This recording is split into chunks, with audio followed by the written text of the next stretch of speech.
All right, welcome everyone. My name is Anthony Wilson-Prangley. You can call me Ant. I am a member of the GIBS faculty. I'm a full-time member of our social entrepreneurship area, which is where I teach. And so I have a real passion for business, for startups, and for the world that you're in. We run a program, a 15-day learning program for social entrepreneurs called the Social Entrepreneurship Program, which we just finished off last week. I know there's one or two of you who've done the program this year or before, like Luleka. So nice to have you on the panel. We have an awesome panel. I am super excited, really, because I have my own startup, so I have my own agenda. You have your agenda. And really, when I looked through the bios of our guest speakers, I was hugely excited. So thank you, Lana and Johann and Luleka and Patrick. I really appreciate it. I'm going to just let you introduce yourselves for a couple of minutes, maybe 2 minutes each, and we'll just start with Johann on the far side there, and just tell us a bit about where you're coming from and what you're bringing into this conversation. Thank you, Ant. So, having been here since this morning, I've been reminded again about pitching. So I'm going to follow the methodology that I learned this morning, and I'm going to tell you about the pain that we solve.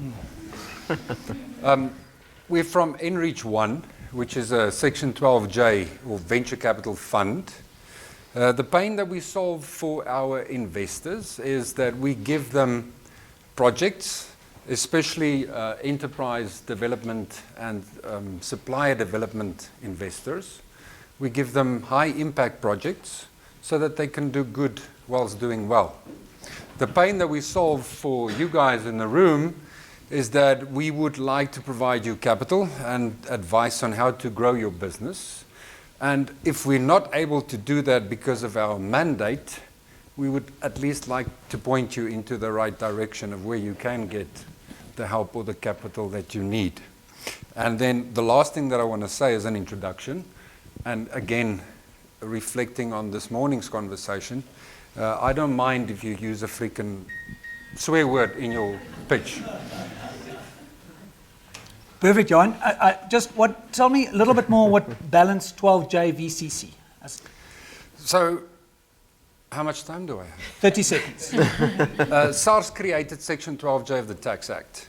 It gives an investor into 12J or VCC fund a significant tax break. Okay. So that's the kind of underlying incentive behind investing into funds like these.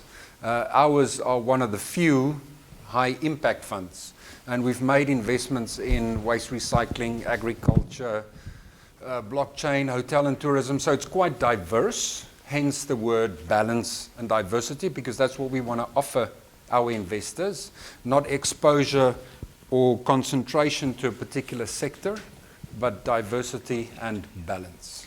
Does the 12J change the kind of deals you look for and the kind of businesses that you invest in, or amounts? Do you have to invest in early phase businesses, for example, or could you give debt to an established firm? There are many rules in Section 12J that kind of guide you on how you must do a transaction. What's the size of the business that you should invest in? The good news is it was created for the SME market, small businesses, not listed companies, but people in the room. You don't necessarily have to invest in seed businesses that require seed capital, growth capital. Growth capital is actually what we specifically do, i.e., you've got a business that might not be very big, but at least there's a track record that the idea you had got implemented successfully and you want to scale up and you want to grow. Brilliant. Does that answer your question? Totally. Thank you very much. Lana, thank you for coming through. Thank you. Well, I guess from my side, I wear a couple of different hats. So I'm one of the co-founders of Impact Hub Johannesburg, which is part of the Global Impact Hub Network, which are basically co-working event and program spaces geared towards social entrepreneurs and people working in impact. So I work a lot with social entrepreneurs looking for funding and see their challenges and work with pitching and things like that from that perspective. My longest, I guess, career is as a consultant. So I've done a lot of work in the social economy policy process, at a national level in South Africa. And so I really kind of see the overview of impact investing happening in South Africa as well as globally. I just came back from a trip to Geneva, so I have that perspective, bringing in the Switzerland, what are they looking for, and they really are interested in African investments, as an example. And lastly, but not least, I am myself an impact investor. We have a very small fund at Simanye. I saw it on Ntando's list there, which was very nice to see our name up there as well. We are quite small compared to someone like SAB, but we wanted to do that because if we were consulting in the space, we felt we needed to also be able to say that we're a practitioner. So we did that mainly so that we could learn what were the challenges with doing that, what were the sort of, the exciting opportunities, and how can we advise people who are doing bigger impact investing on how to do that stuff better to serve the ecosystem in the community and things like that. So that, Brilliant. I don't know which of those I'll bring that's together, good. but What's impact investing?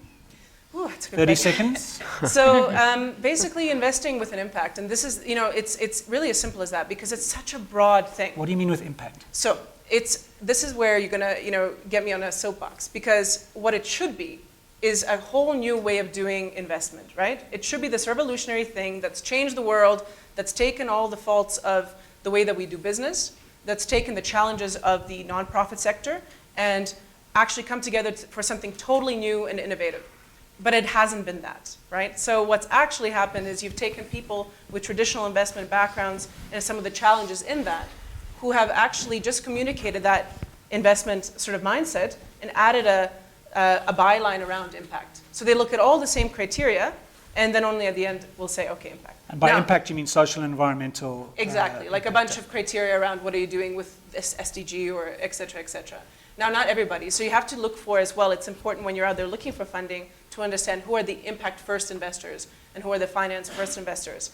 And unfortunately, the trend that I'm seeing, and globally as well, is that finance first is coming up more, which means that we're again prioritizing financial returns, which I think is problematic for many reasons.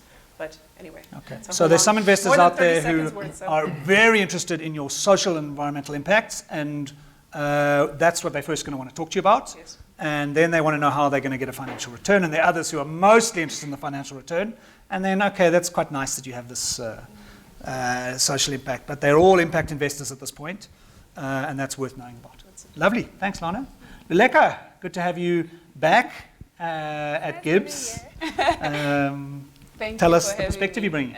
Thank you. It's very nice to be here and to meet everyone. So my name is Luleka. I come from a rural community in the Eastern Cape.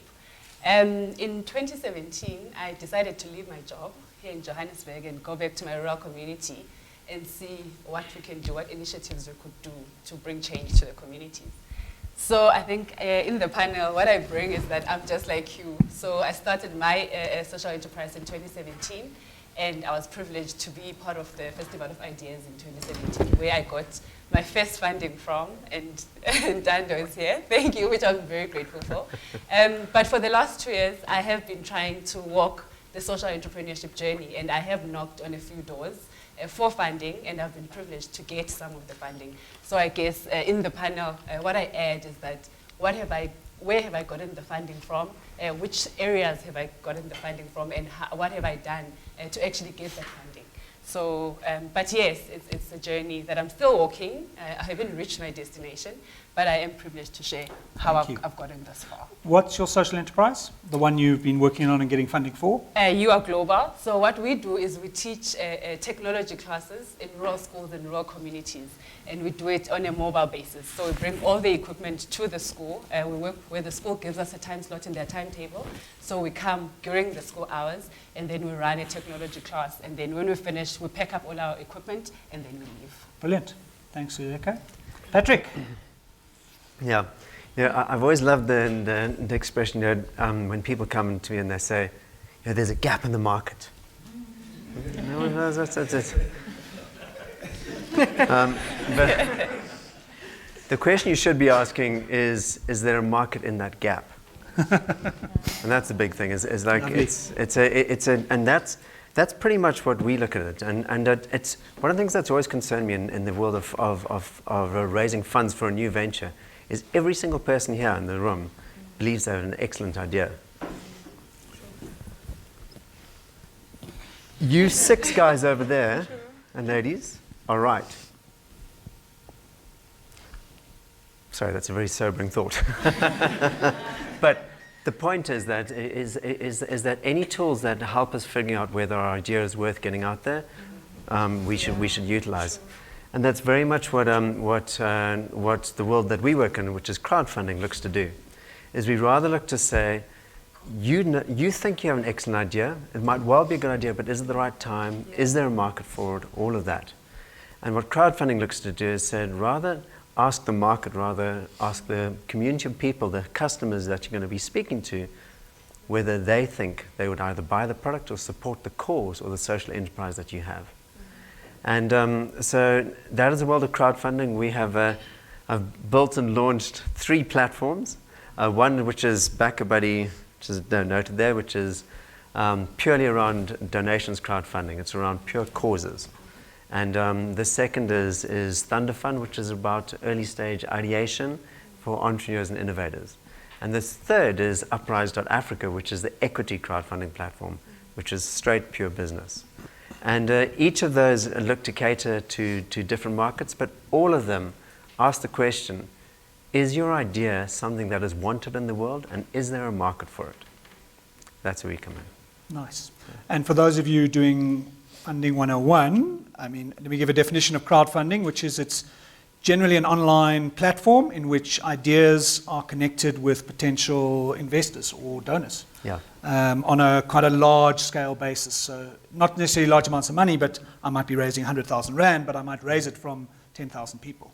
It's exactly it. It's literally a crowdfunding platform at its core is it allows you to put your pitch up there, whether it's for a social enterprise, a cause, or a straight business, and it allows a whole a crowd, a huge number of people to come and view it and decide whether they want to invest in you or not. So we have 5 great funds, nReach, Simanye, BackaBuddy, Uprise, Thunder Fund. Those are just technically some things you can walk away with at different scales and in different ways. And then Luleka coming from the other side of how do you actually raise money. Cool, we're going to open it for questions. I want to hear what your questions are. But I thought let's get a sense in the room of where you are, just to help our panel. Where are you with your idea? So I'm going to put your hand up before we go into deeply individual things. If you haven't started yet, versus if you have, that's the question. Have you started? What does started mean? You have some revenue or some capital that you've already raised. Okay, so who's got some revenue and some capital raised? Okay. Who has just an idea that they think is amazing, is going to change the world? Nice. So it's about half and half in terms of people with just at the idea phase and people at the startup phase. That's quite useful. If I was to put you on a spectrum, some of you are business first. You think this is a real commercial opportunity, and you lean on that side. Some of you are this is a complicated hybrid of social impact with business, with non-profit, this, and government relationships, that. So a neat business, a mixed social thing, or actually this is a little bit more on the NGO side. So who's here running a neat, straight-up business that they would say, that's kind of neat and tidy?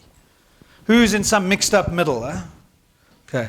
And who's a little bit more, they say, actually, this thing could even end up being a Section 21 non-profit. That could be the legal format.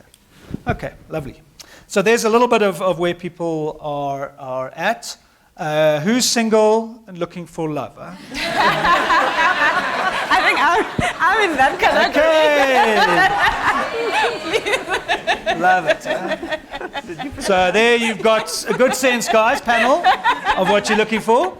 Let's get some questions. So I'm just going to do popcorn. I don't want long stories. I just want, if you've got one question that you'd love answered, it's not even of a specific person. Just you come in here, this is about finding funding, and you've got this thing in your head.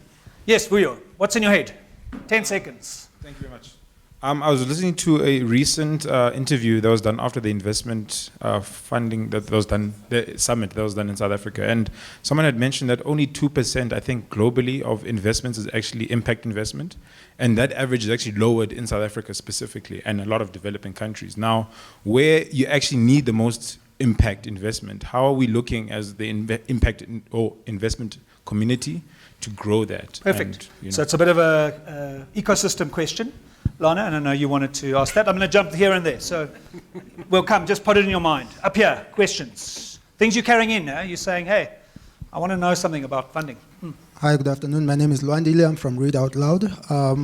My question is more for Patrick. So I was recently on the BackaBuddy site, and there was a course there that I found. In fact, that's how I landed up there, because I was interested in someone who potentially could have been someone in the room, but it turns out it's not, because they share a name of someone in the room. But now I saw that their cause wasn't necessarily tracking well in terms of the amount contributed. So I'm just wondering how your platform works from a point of view of tracking how well a cause or whatever it is that's asking for crowdfunding is actually being engaged and reaches that Perfect. level. Thanks very much. Let's go to the middle. Is it Sihle? Also for Patrick, but through Thunder Fund. So I did a campaign which was really, it worked, but some of the people in my family and other people that I know were like, we don't do online, right? And then so they would e-wallet or just give me the money cash, even though they had watched the video and the campaign on Thunder Fund. So are you considering other payment methods for people that are afraid of online transactions for whatever reason? Cool. Thanks. Yes, Julian. Is it okay to be on multiple crowdfunding platforms? Cool. And excuse my French, but whoring around a bit. Opportunities for donations to environmental and social projects as opposed to venture capital. Cool. Okay, enough crowdfunding. Let's go to other challenges around impact investing and straight up VC type seed funding, angel funding, those kind of things. You're yes, no, yes. I can't see your name, but. Sorry, it's Nomatlubi. Nomatlubi. Okay, cool. So I train unemployed women and youth, and I don't really discriminate whether they have matric or not, I just train them. So what I wanted to know is, because now I'm piloting one group and I'm targeting like 3 towns in the Eastern Cape. So what I'm now doing, I'm training them, then I'm going to get them to register businesses. So for me, it's sort of like a franchise model, because then they take 30%, sorry, they take 70% and I take 30%, and I license the biopolymers technology that I'm now currently going to be doing clinical trials on, so that they can be able to use them. So now what I wanted to know is if I then, but it's also legalities, if I register, let's say the 3 successfully, which is now the first group I'm piloting, second group I'm launching February 2020, if I then register them for the different, can I, like the word he used, can I then register them on different platforms, or can I then say, this is my company, these are the people that I've helped, these are the companies that I've helped for them to register? What are the legalities with that? Cool. So let's push pause there, and let's get a little bit of conversation going, and then I'll take some more hands. The first question was definitely to you, Lana. Do you want to cover it? Yeah, I mean, I think, you hear actually lots of different stats out there of what the impact investing sector, how big it is. And it's for part of the reason that I was explaining earlier is that the definitions vary. Even what social enterprise is varies, right? And so some measures also look at, for example, socially responsible investments, or ESG, like an environmental and social and governance kind of compliance within investments, right? So even on that spectrum, there's quite a wide array. I would say either way, it doesn't actually matter for you looking for funds, because the truth is we're talking about billions here, US dollars, right?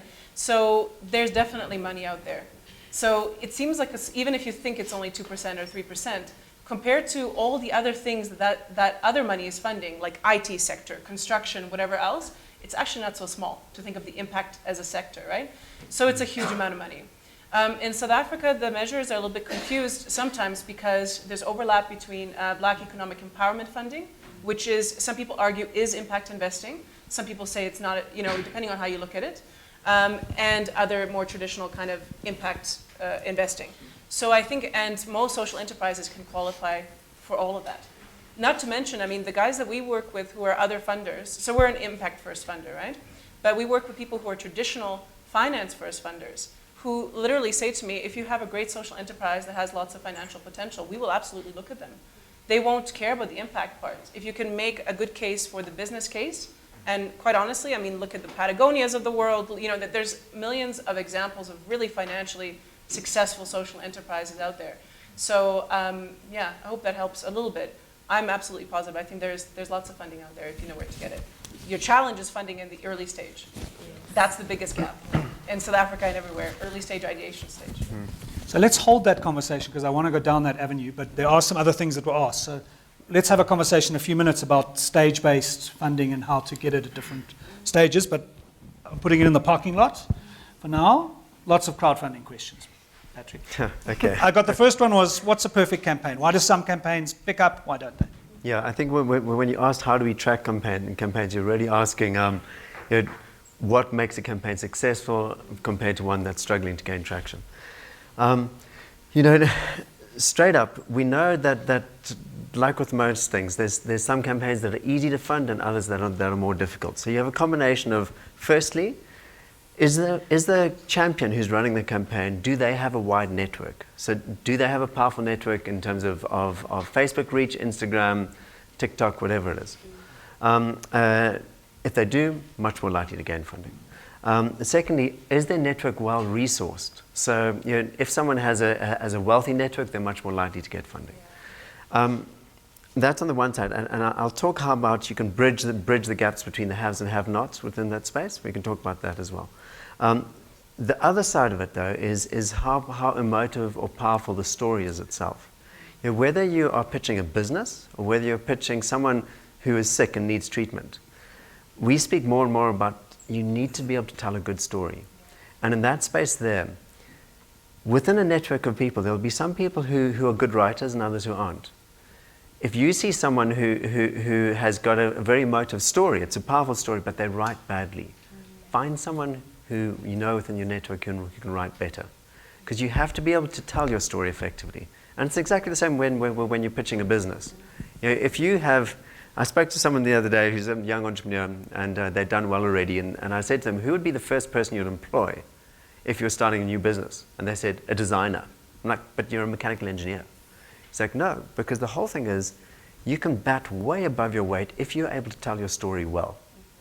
So find people who you know, who can tell the story well, and ask them, please, rewrite the story for me. Then on the other side, on building networks, the beauty of the world of online now is that you can find people who are well connected. You might not be well connected. The person in need might not be well connected, but find those in your network who you can speak to and say, look, will you get out there? There's a guy called Dave Duarte. Do you know Dave Duarte? No. From Triggerfish. No. Not Triggerfish. It's like fish something. Anyway, he consults to Coca-Cola and all these big brands around the world.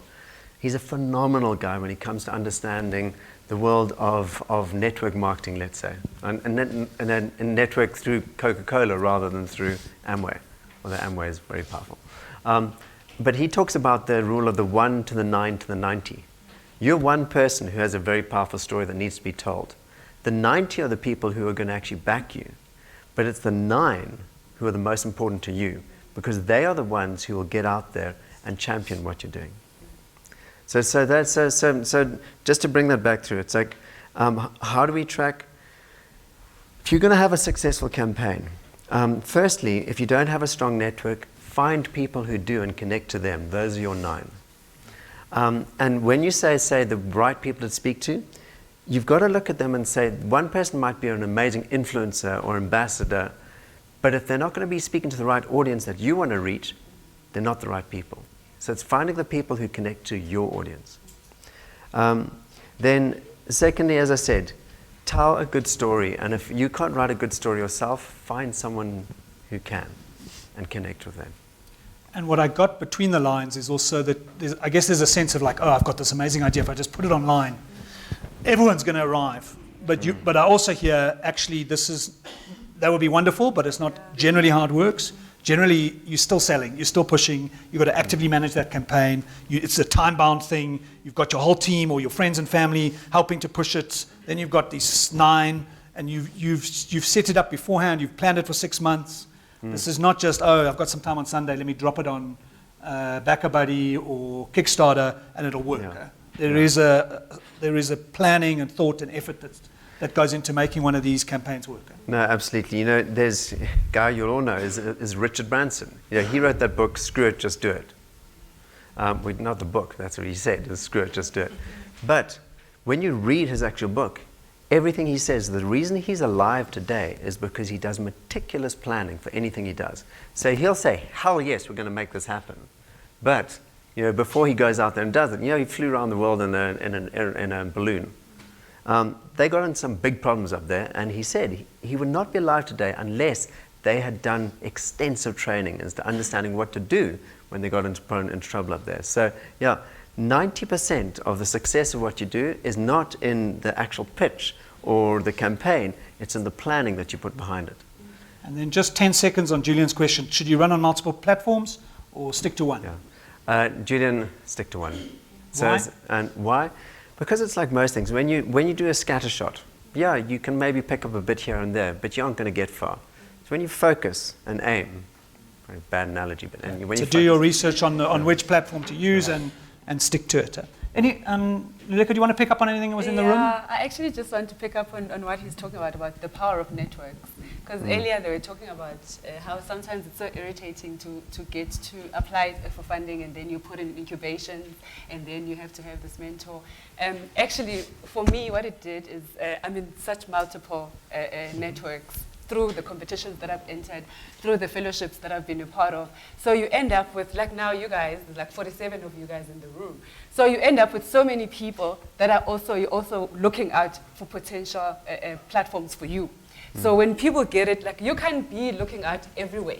You need other people that are also going to be your team players, that when they see an opportunity and they know, actually, I met Luleka in the Festival of Ideas. She's in the space. She can apply for this thing. Then you put it on the group. If you're in the group, then the group picks it up, and then you also can tap in those. There's so many places that I've entered. How have you built your networks? So, and which networks have been good for you? So in 2017, I was part of the festival. Before 2017, in 2016, I was part of the social entrepreneurship through GIBS. So doing a course at GIBS is good for your network? I mean, gosh.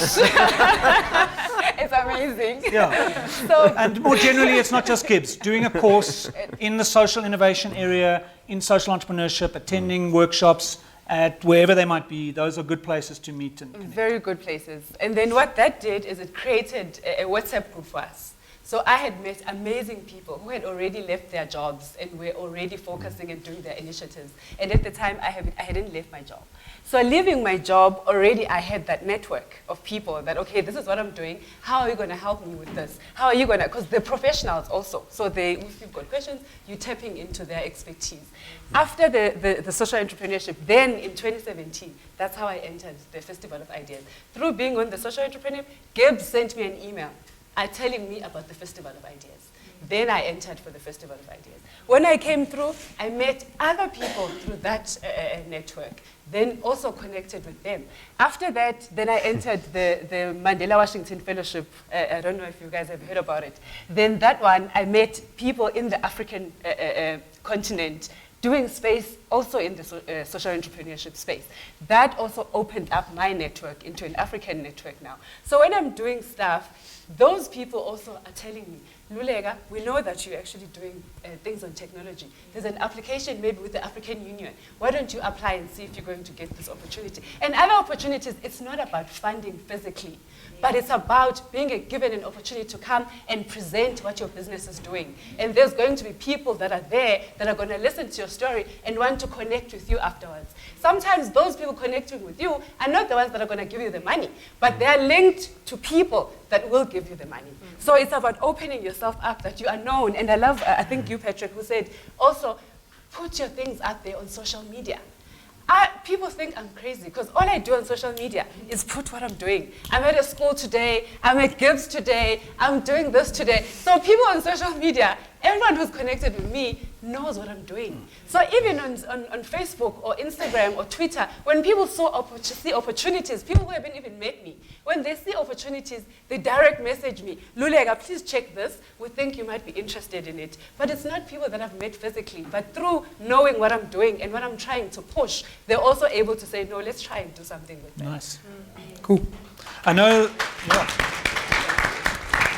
there's some hanging questions in the room, but I want to start to tackle the seed early phase funding and just get a couple of views on it. So you said, Lana, that it's hardest at the beginning, that it's easier to raise growth capital, maybe in your language, than it is to raise seed capital.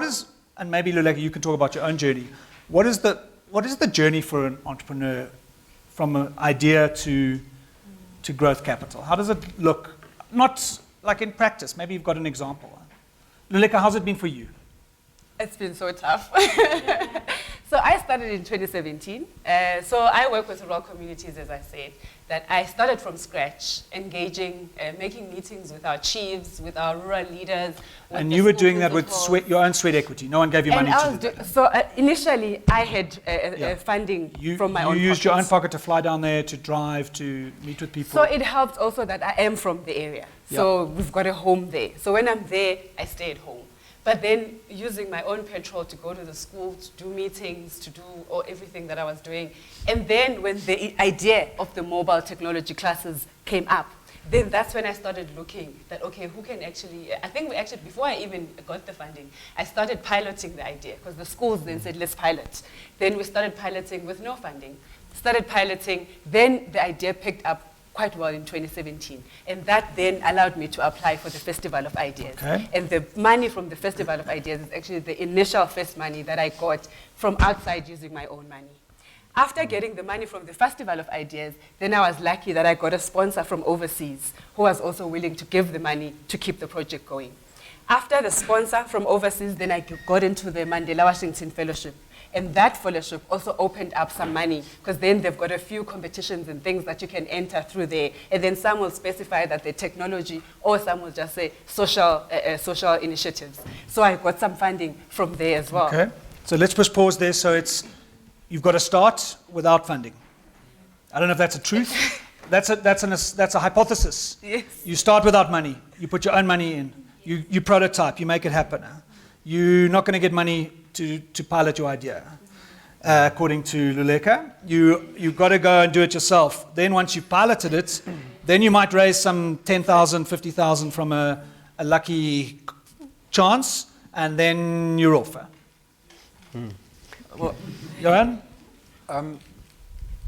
I think a lot of people forget that to start a fund is very much the same as just starting any other business. You go through exactly the same phases that Luleka now explained. With our previous fund, with this particular fund, we went through a stage of, I think, where's the gentleman that was over there? He spoke about chicken and egg. So for a fund, do you have a bankable project? Do you have an investor? So it's trying to balance and finding growth on both those two things, and then obviously in the middle, the team that's going to, make the project bankable. So the point that I want to bring across is that us as a fund, we started just like any other business in this particular room or out there. So we understand the growing pains, and that is why it's easy for us to actually help entrepreneurs scale their business, and that's why we're in the growth funding phase. And if an entrepreneur is not in that particular phase, maybe they are in an earlier phase, having experienced that particular pain and having interacted with people who do play in that space, then that is how we help them, we point them into that particular Where direction. does growth begin for you, and where would you call it seed before then, or what would you call the before they come to you? What is that phase? In layman's terms, seed funding, yes. Okay, and what is growth for you versus seed? Okay, so you've got more than one client who has purchased your product, who has paid you for that particular product, and you are actually making profit, maybe because of some other, I'm going to sound technical, balance sheet issues, you're not cash flow positive, but you're profit positive, and that's where we can help you scale up. Okay. So that's growth. Yeah. You've got a very clear case of somebody's willing to pay you, and they have paid you for your product or your service, and you have the ability and the passion to grow the business. Okay, Because so I've got some one people- sewing machine, and I'm selling my clothes, but if I had 10, I Yep. could really change the game. And I need help going from 1 to 10 machines. Yeah, Okay, yeah. cool. And what seed then? It's not that. Lana, you go out there and find projects. How do you? We do a lot of seed stage. How does seed work? Well, I think it's very interesting. So I think that there's a lot of challenges with it. And, similar to what was brought up now is that I think one of the big challenges is that people want to see that you've put in your own money. Because when you're investing at early stage as an investor, it's the highest risk for us, right? Because I have no track record with which to evaluate you by. So I'm only going by what I can see in front of me, which is the strength of your business plan, how you think, how you present yourself, and things like that. And so that's hugely challenging. And so if I see that somebody's put their own money and time and sweat equity into it, I'm already seeing, okay, this person's dedicated. The challenge with that, and it's one of the reasons that inequality persists in South Africa, but in other places as well, is that, of course, people from more disadvantaged backgrounds have less privilege to do that with. And that's something that I think impact investors aren't looking enough at. Because if you come from a middle or upper class background, you have a bigger safety net, It's like I go and start a business, I fail, oh well, I'm going to go stay at my parents' house for a little while, recuperate. Somebody who comes from a very, very disadvantaged background doesn't have that luxury. They're supporting 3 or 4 people. They can't risk failure, and I think that's a big challenge that we need to think about and talk about. So what we've tried to do is think about ways that we can overcome that as a funder, and one of the things that we look at doing is giving very small amounts of funding up front to see what you do with it. That becomes your fail, try kind of thing, right? And that's worked interestingly, and it's certainly a process. The other thing I recommend to people How much is small? Under basically, at that level where it's really, really, we're not sure, about 20K. Okay. So it's very small. US or? We're a South African investor. So, So we like you, but you haven't done enough to prove to us that you can make this work, but we want to see what you could. We want to chat to you in 6 months' time or 3 months' time. It's a way for us to manage our risk. So, and we're not the only ones to do this. It's like a staged bit of investment, right? And is that a grant then? Is that a donation? Yes. Well, so what we can say, oftentimes we put an intention in place. Because for us to, even our under 100K grant, oftentimes it's too small for us to actually do an equity deal up front. Because we'll spend more in lawyers' fees than we will, giving out the money. So what we do is, it's kind of a grant, but it's convertible. So we say if X, Y, and Z happens, then we'll do an equity deal at the next stage. So we sort of look at that sort of thing. But yeah, the other thing I was going to say to you quickly is that if you are at the early stage, the other thing you can consider is going to incubators and accelerators and places where there are free services available to you, where you can create that network and meet people and see what else is out there. We had one guy come to us, ask for funding. He was very, very green, and it was an agricultural thing. And we couldn't fund him. I referred them to Impact Hub. He did a program with us. He met somebody who could help him develop the IT platform. And by the time that he learned to pitch and articulate his idea, he eventually ended up getting funding with us, and now is doing quite well. So there is a process to it. Funding isn't always the best thing to start with, actually. And there are other ways around it and things you can think about and do, even if that's a big barrier to you. So building your network is about joining a good course. It's also about joining the Impact Hub. Yeah, there's a plug for Impact Hub. It's totally an amazing, co-working space with other like-minded people, great affordable office space. So Impact Hub and others, to be a bit more generous to the other operators in that field. But Impact Hub, global network, it's a global thing. Okay. Other thoughts? Yeah, you want to throw something in there? Yeah, just to add to that. Firstly, exactly as you rightly said, it's not the few, but most people in South Africa who are starting young businesses don't have the security or their own cash to put in. So when you say you want skin in the game, it's like, well, I don't have that skin. So We're very aware of that, and that's one of the primary reasons that we do what we do, is to address address exactly that. But the second thing is one thing I'd advise often is when you are starting something, when you come in as, Malusi comes to me and he sits down and says, my name's Malusi and this is my idea. You come with that's it. But when you come to me and you say, I'm working with this organization that is already in this industry and I'm a sub-project of what they're doing, suddenly I can say, oh, reference, okay, you're working with these guys. And often one of the best ways to start something is to do it as part of something else. So exactly said, like, if you come in and say, this is my project and I'm working with these tech partners who I met at Impact Hub. Oh, okay, great, I know those guys. If they're prepared to work with you, then immediately I give you a reference. So don't try and do it all on your own. Look for partners to work with who can you leverage off them. And I often say, like, doing it on your own is all about ego, whereas doing it as a part of a larger community means you're actually going to create the business or the impact that you're looking to. So yeah, it's especially at that early stage. Find people who already are in the game and use them as a reference to leverage off to launch your business. As I say, you stand on the shoulders of other giants. Nice. I loved what you said earlier about you guys all know there's a gap in the market, but is there market in the gap? That was some advice I was given on the startup I'm working on, which is how cheaply, this is the question that came out of coffee with somebody who was really smart. I've got a bunch of assumptions in my business model that are untested. And how cheaply can I test those assumptions?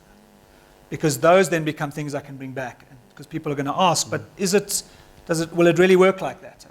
Your assumption is that schools will have the appetite. That's an assumption. Maybe they don't. Maybe they're too busy with the core curriculum. And the last thing they want is you coming around distracting the kids. They've already missed class because schools are burning down. Schools are burning down and there's floods. And now you got to come with your crazy tech thing.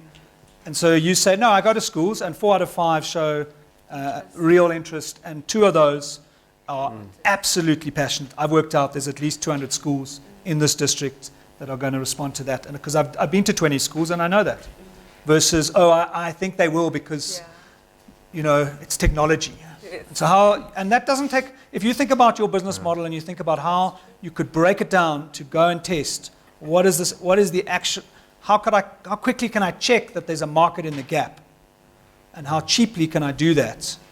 And that becomes a pilot. In other words, it's not a pilot it's a pilot to achieve very specific objectives. Other questions? Yes, go for it, Malusi. You got called out from the floor here, so. I guess I'll probably talk loud enough. So I think it's just on the point you just raised now. So in my case, I went from sort of like this grand idea of having a plant and everything, to then running it in my room or whatever. So at what point, okay, let's say I went from projecting that I need, or that I wanted to sell, let's say 10 million. So I'm just using an example. I went down to 1 million, and then I look at that and then I say, okay, no, I'm not able to do that now, so I'm bootstrapping. So then it's like, okay, I have to take it down and much even more. Is that, like, how do you approach, let's say, a fund? Do you approach it with the grand idea? Nice. The sort of like the MVP? Because I've developed the MVP that I've pumped my own money into, but is it then another iteration that to take it to the next level? I approach the funder with, or is it the bigger picture? Cool. So on your platform, when is the best, on the crowdfunding platforms, when is it best to take it forward? Should you be doing what Malusi, you're working out of your garage or your home, and you now want to take it to the next level? And should you aim for the 10 million? Or should you aim for 1 million? Or should you aim for 100,000? And I mean, your experience of kind of conceptualizing scale, Lana, what's your sense? Johann, I don't know. You should always aim for the 10 million, but maybe not now. It's so difficult for me to answer that question accurately without context as to what you're trying to build or what you're trying to sell. Because, I mean, if you think of platform businesses, Facebook, Uber, they couldn't potentially develop that platform without asking for the $10 million. If you're looking to sell a particular toy to a community, then, you know, and you just want to afford a small team that can help you build these toys, then, you know, the 1,000 is the next thing that you want to ask for. It all depends on where you are now and the next leap that you want to make, and how much capital you need for that. And if you deploy that capital, whoever gave you that capital, what would be the yield back? So I know, and I apologize, it's kind of a theoretical answer to a very complex question that's not very straightforward. But is the theoretical answer that different businesses have stage tipping points? And so if you're selling, let's say, 100 T-shirts, there's no use in raising money to sell 200, because it's not the natural step to go from 100 to 200. But it might be a natural step to say, well, I need to rent a factory, small piece of a factory. To do that, we think we'll get to 1,000 or 5,000 T-shirts. So the natural stage is for that capital part, right? Whereas, so each business has these. I mean, is that conceptually accurate? And then what is the next one? Is what you're raising money for. If you're here and going to there, that's what you're raising for. And to add to that analogy, Ant, is that you sell T-shirts, right? So the logic that you should try and prove is that you can sell 1 million T-shirts, not that you can sell 100 and then you want to build a plant in order to sell 1 million T-shirts.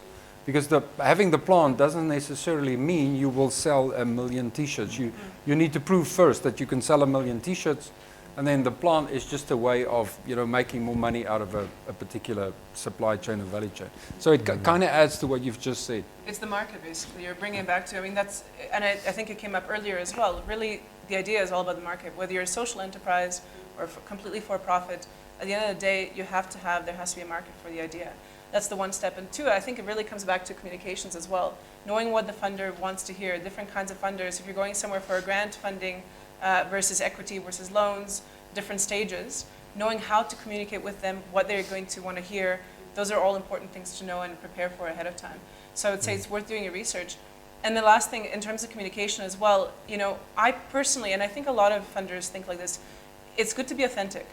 To not come in and do that really hard sell, but to say, actually, there's somebody was talking about this, and I wish I could remember their name, but they talked about the idea of an anti-pitch. There was some guy in Silicon Valley who got millions of US dollars by going in and actually saying why somebody should not invest in his idea. And the reason that funders loved it is because it shows that he had thought about all the risks in his own business, and he knew how to think about and mitigate those risks as a result. Because everyone loves their idea, right? As has been said. So you know what's good about it. Very few people then think about what's bad about it. What's the risk? And that's actually much more important to the overall viability of your idea than what's good about it. So thinking about that, learning how to communicate that, being authentic with your funder. If you come to me and you're not suitable for my funding, we're, like I said, anyway, very small. I'll rather connect you to my huge network of other funders and say, you know what, actually, maybe Edge Growth is a better place for you to go. So being authentic and upfront about stuff is, I think, can only help you. I'm going to go Patrick, and then I'll come to you. You can close off Luleka. Okay. So on your platform, do you launch when you've just got an idea? Should you pilot? Should you be in growth? What do you find best on platform? Maybe I'll crowdfunding just to feed into that, just what Lana was talking about. You talk about authenticity, you talk about getting your idea across, and there's 1,000 good ideas. They're easy to find. What the investor will back is you. And that's why we talk about like being able to tell a good story. Is like when you walk into the room, they're going to look at you and decide whether they want to invest. Then they'll listen to the idea. And we know that again and again, 10 people come and they all say they want to do T-shirts. Which one do you invest in? They tell you about the market size and so forth. They look and they say, we like you. It's the story you tell. It's your integrity, as you spoke about it. How well you present the story. Have you done your research? All of that feeds back into whether they'll invest in you. In terms of right timing or when to be on a platform, the reason we have 3 platforms is because at a certain stage in the growth path, you'll be looking for straight donations. And we actually, for every 10 people who approach us to run a campaign on a platform like Thunder Fund or Uprise, we will tell 9 of them to go somewhere else. And we won't say to them, you're not right for us. We'll say, you're not at the right stage. It's, for example, like when you go to someone like Johann, you'd better have a great data room. Your due diligence must be in order. You must have your legislative DD done, your legal DD done, and your financial DD. All this stuff, it takes a while to get. BackaBuddy is itself. A year ago, we decided we were going to take on seed funding. A year later, we're finally in the space where we're actually ready for an investor round coming in. Now, we're the guys who actually run those platforms, and exactly as Johann We was must saying. talk afterwards. Huh? Yeah, we must. Yeah, exactly, the stories. You've got to look at your idea and your business and say, should we be speaking to a VC? Or should we actually at this stage be saying, should we be looking at loan funding or revenue share or invoice financing, that kind of stuff? And actually, no, it's not the right time to raise the 10 million because remember, investment is all about risk and return. If you still have a lot of answers that need to be that need to be found around your business, then you are still at very high risk. Is the market for the million T-shirts still there? Well, once you've produced your 100 and you've produced your first 1,000 and you've identified that there is a market and you've got the stats and so forth, yes, maybe. But at that early stage now, you're going to be giving away a heck of a chunk of your business if there still is a very high risk. So it is. It's weighing that up. It's like, how much risk is there still? If there's still a lot of risk, we're then looking at equity, equity funding and VC stuff. Just keep that out of it. Look at the stuff that is more donations or invoice or revenue share. Luleka? So for me, when I applied for the Festival of Ideas, we actually needed more equipment to run the mobile side of things. But we had also just recently received land from the chief and the Department of Agriculture, and we were looking at excavating and fencing and starting to constructing the land.